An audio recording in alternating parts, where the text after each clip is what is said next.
سورہ فاتحہ جو فاتحہ کا جو مطلب ہے وہ ہے سٹارٹنگ. سورہ فاتحہ مکی سورہ ہے.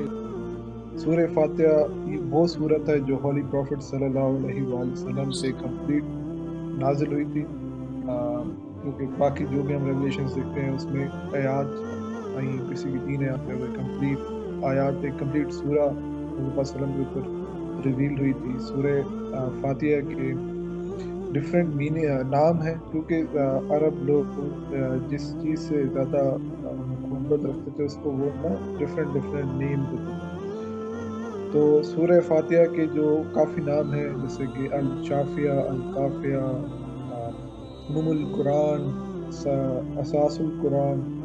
تو یہ کچھ نام ہیں سورہ فاتحہ کے. سورہ فاتحہ میں ٹوٹل 7 آیات ہیں. اس میں ارینجمنٹ پہ کچھ آرگومنٹ ہیں.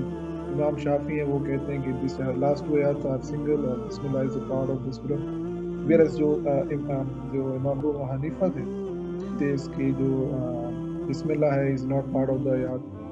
بسم اللہ is not part of any آیات except the letter that was written by حضرت سلمان اسلام، جو نے لکھا تھا ملکہ سما کو. تو اس میں بسم اللہ الرحمن الرحیم آتی اور اس پارٹ آف دا لیٹر.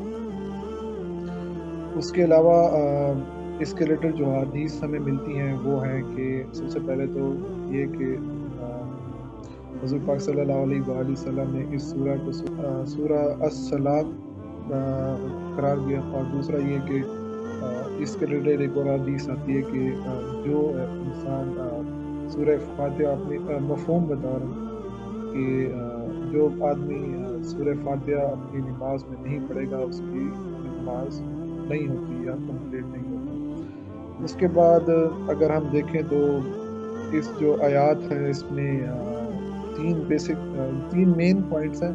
ویسے تو ہم بہت چیزیں ڈرائیو آؤٹ کر سکتے ہیں، پر اگر ہم 3 پوائنٹس دیکھیں تو وہ یہ ہے کہ سب سے پہلے تو پہلا پوائنٹ تو یہ ہے کہ آپ نے کوئی بھی سورہ پڑھنی ہے تو اس سے پہلے آپ نے بسم اللہ الرحمن الرحیم اللہ کا نام لینا ضروری ہے کوئی بھی سورہ یا پڑھنے سے پہلے. دوسرا پوائنٹ یہ ہے کہ اس میں ہمیں ڈے آف ججمنٹ کا ریفرنس دیا گیا. اس کے بعد تیسرا پوائنٹ یہ ہے کہ اس میں اللہ تعالیٰ نے ہمارا جو اللہ تعالیٰ نے بندوں سے انہی کی زبان میں بات کی. اور اس سے ہمیں یہ پتہ چلتا ہے کہ جب ہم نے اللہ تعالیٰ سے ہم کلام ہونا ہے، جب دعا مانگی تو اس کا ہمارا بھی کیا طریقہ ہونا چاہیے. اس کے علاوہ جو ہے تو یہ کہ اس جو سورہ میں جو 2 لوگ ریفر کیا گئے ہیں، ایک لوگ جن سے اللہ تعالیٰ ناراض ہوتے رہے اور دوسرے جو گمراہ ہوں. اس میں ٹوٹل 3 لوگوں کا ریفرنس ہے. ایک تو جن سے وہ لوگ جن پہ اللہ تعالیٰ کا فضل ہے، دوسرا جن پہ اللہ تعالیٰ ناراض ہے، اور تیسرا جو گمراہ ہو. صراط الذین انعمت علیہم، ان لوگوں کے راستے جن پر تو نے اپنا فضل و کرم کرتا رہا. اچھا، یہ وہ لوگ جن پر اللہ تعالیٰ فضل و کرم کرتے رہے، تو وہ ہمیں آگے جا کے پتہ چلتا ہے سورہ النساء میں کہ یہ وہ لوگ ہیں جو پروفٹس، صادقین، شہداء اور آپ کے نابل صالح مومنین جو مسلمان ہیں.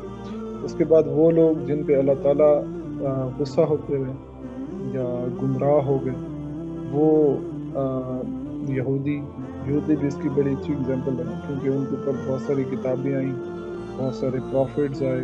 موسیٰ اسلام سٹارٹ میں آئے، اینڈنگ میں عیسیٰ اور یحییٰ اسلام آئے. تو پروفٹس بھی بہت آئے جو انہوں نے انکار کیا. سب سے بڑا یہ کہ انہوں نے قرآن پاک اور پروفٹ صلی اللہ علیہ وسلم کا بھی انکار کیا.